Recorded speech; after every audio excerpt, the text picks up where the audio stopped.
Hi, everyone. I'm Sean Twombly, National Executive Director of Pi Sigma Alpha. And with me today is John McMahon, Assistant Professor of Political Science at SUNY Plattsburgh. With the election less than a week away, I know that many political scientists and students are thinking about how they're going to address the topic of the election on Wednesday morning when they arrive from their classes. So today, we brought in Professor McMahon to give us his thoughts as to how faculty should consider talking about the election and what we're likely to see not only on Tuesday evening, but Wednesday, Thursday, and perhaps even a little further. These are all struggling times for a lot of us, so I know there are a lot of questions to ask. Professor McMahon is an assistant professor of political science at SUNY Plattsburgh, where he specializes in political theory. He's also Pi Sigma Alpha's co-advisor for the Omicron Omega chapter, where he has his co-advisor, Lucia Manzi. So I'm going to throw it over to Professor McMahon. He's going to chat for a little while, and then we'll do a little question and answer session afterwards. John, back to you. All right. Thank you, Sean. I appreciate the introduction. And so kind of the motivation for doing this was thinking about that I have a bunch of Zoom classes coming up next Wednesday, on the day after the election, obviously, and thinking about what conversations could I have with my students to prepare them for thinking about the possible lack of resolution or lack of results as of Wednesday morning, is a way that they can kind of both understand the possible results or lack thereof for themselves, and also potentially be able to communicate it with their friends, with their family on social media, and kind of be able to have these conversations from a slightly more informed position. And so over the course this week of having these conversations with my students, I've kind of increasingly come to think that it's really important to explain how and why we might not end up with final or projected final results in the presidential election next week. And so the way that I've kind of been thinking about presenting it to my students is saying that there are kind of two main factors as to why we might not experience knowing who the winner is, or having a very strong sense of who the winner is as of next Tuesday night, Wednesday morning. And that is, of course, the increase in the number of people voting by mail due to COVID, and also differences in state election laws about when ballots are due and when ballots can start being counted that are coming in through the mail in particular. Right, so it's important to note out, as probably all political science professors know, but not necessarily all of our students know, that states set election laws rather than the federal government. So I kind of have been presenting it to students as kind of two key distinctions. One has to do with when ballots are due. And so obviously in some states, mail ballots must be received by the end of Election Day. And in other states, mail-in ballots must be postmarked by Election Day and then arrive within a specified number of days after Election Day itself. So that's the kind of first key distinction. And then the second key distinction that I've been talking with my students about is when states are able to open and verify and begin counting, and thus be able to report ballots that are coming in through the mail. So a majority of states allow mail-in ballots to be opened, verified, and counted as they come in, or in some kind of set window before Election Day itself. And in these states, it's more likely to have numbers being reported of the large number of mail-in and or absentee ballots, and it's more likely that they'll be able to project a winner of these states on election night or on Wednesday of next week. And like I said, that's kind of the majority of states, but there are a smaller number of states for which mail ballots coming in through the mail can only be open, verified, and counted beginning on Election Day itself. So with a large number of people voting by mail due to COVID, obviously, it will take longer to count votes in these states, and a winner in these states may not be able to be projected for Tuesday night, Wednesday, Thursday, Friday, so late next week, if not longer. Now, there are a smaller number of states which is the case, but there are 3 states in particular that this is especially important, and that is Wisconsin, Michigan, and Pennsylvania. So these are all states among the most likely to be decisive in whether Trump or Biden wins next week, and all 3 are states where it is going to be a situation where they are not able to begin opening, processing, and tabulating mail-in votes until Election Day itself.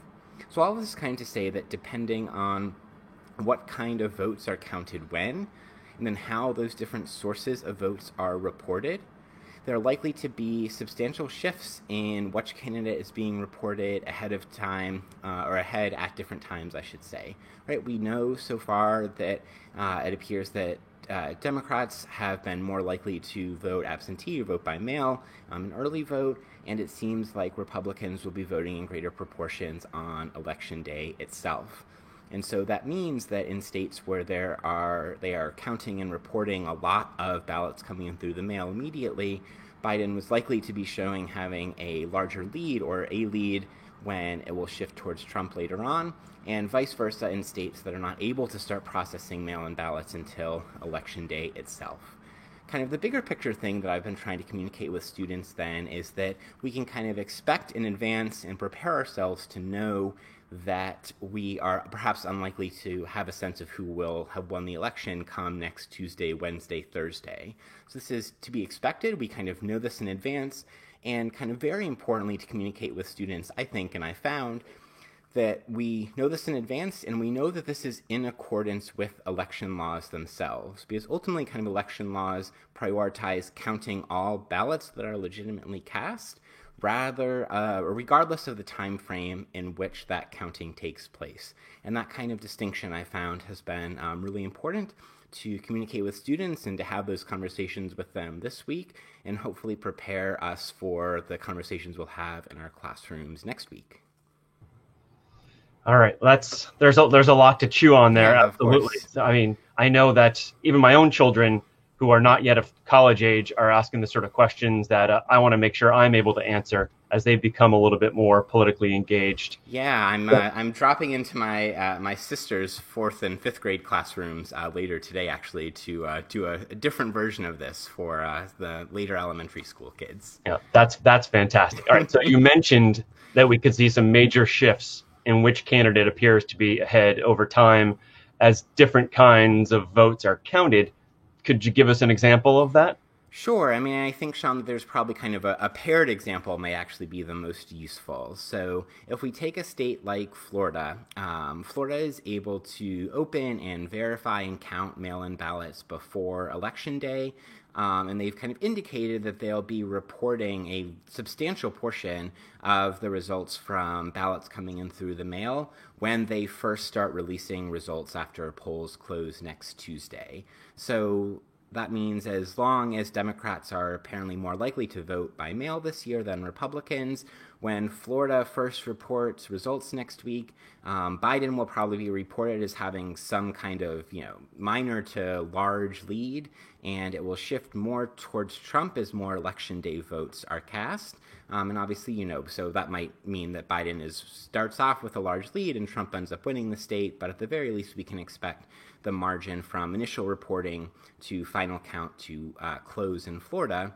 And then there's also states like Pennsylvania, Wisconsin, Michigan, where we are more likely to see the opposite kind of dynamic, right? So a state like Pennsylvania which cannot kind of start counting and votes ahead of time, we might see a greater lead for Trump or a stronger margin towards Trump in initial reports of vote counts from that state.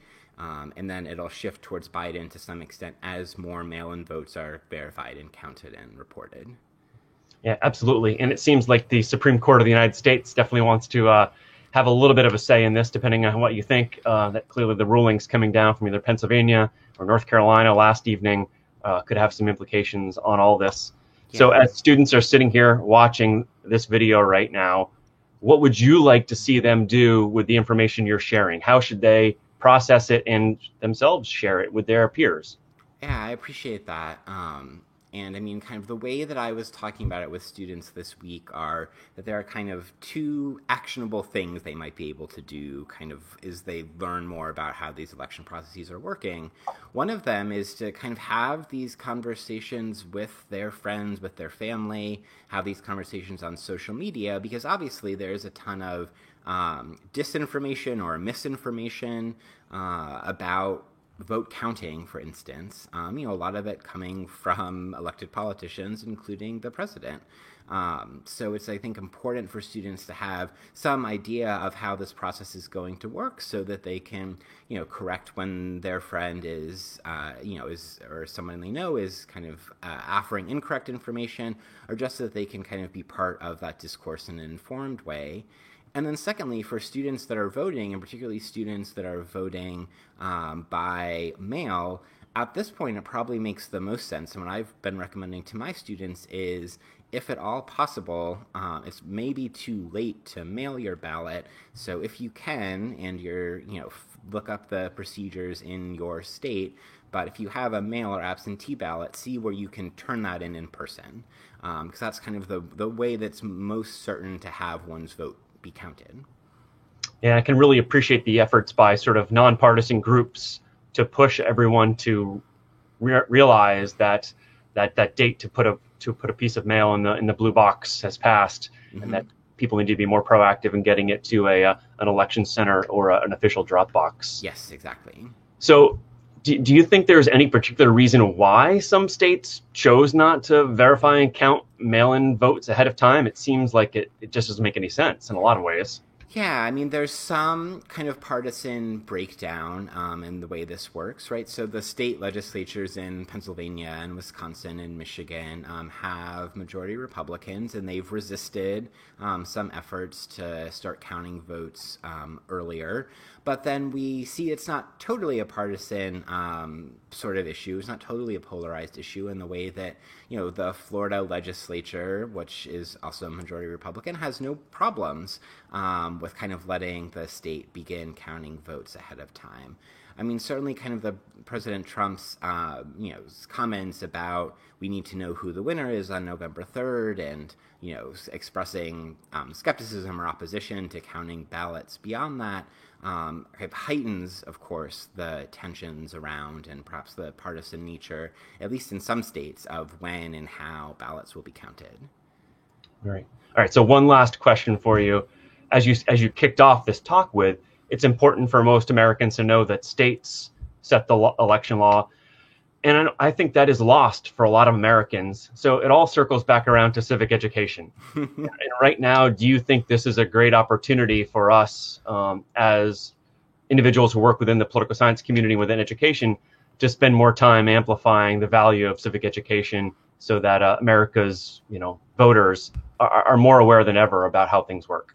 Yeah, I mean, absolutely, that's important. And kind of, I think we see certain kind of efforts at national levels in terms of, there's a new civic engagement section of the APSA, and kind of, I'm familiar with kind of some get out the vote and voter education campaigns happening at various institutions around the country. And I mean, certainly this election kind of highlights or kind of dramatizes the need for those efforts for those of us who are part of the political science community.